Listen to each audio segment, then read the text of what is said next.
Can I ask the first question, and I'll ask Emily to respond first.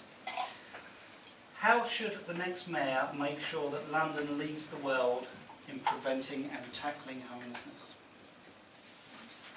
Well, I can stand up and see you.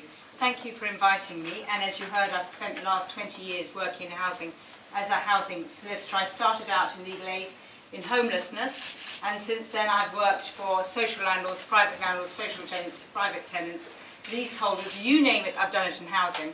And in fact, just before Christmas I was asked to go back into homelessness. My local homeless advice charity said they hadn't got a legal advisor, and they said, could I come in and work for them? And I said, I can't do 25 hours that you want. I can give you half a day a week, free, stack them high, and I'll cut through them. I'll tell you which sections of which acts, how to write the letters, and we'll work back like that.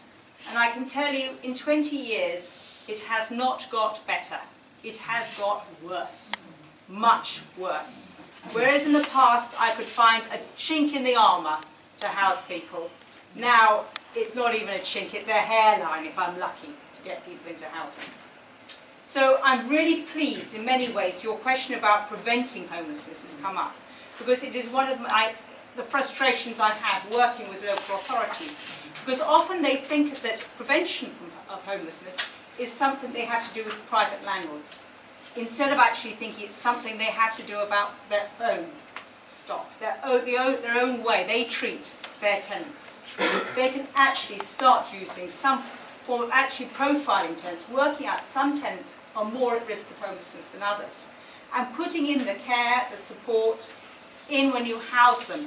Don't wait until they get into arrears. Otherwise you're setting people up for failure. And also their attitude. They've got to change their attitude. And that's why we're saying in our manifesto, which was launched today, we actually want the mayor to get involved in changing attitudes to homelessness prevention. Because what they've got to stop doing is stop thinking, oh well, in the rents department, oh rent's too high, right, and targets for evicting people or for getting down rent arrears. What we've actually got to be having targets for is sustainability, sustainable tenancies, housing people so they can sustain their tenancies. Housing.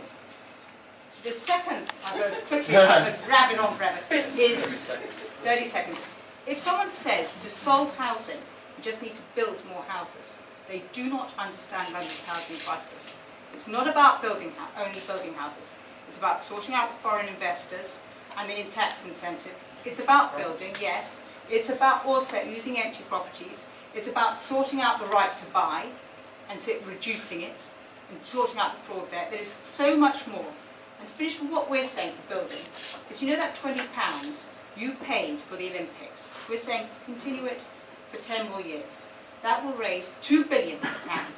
That will build 200,000 houses by the GLA, 50,000 of which will be council housing for people living in London. Thank you. Thank you very much.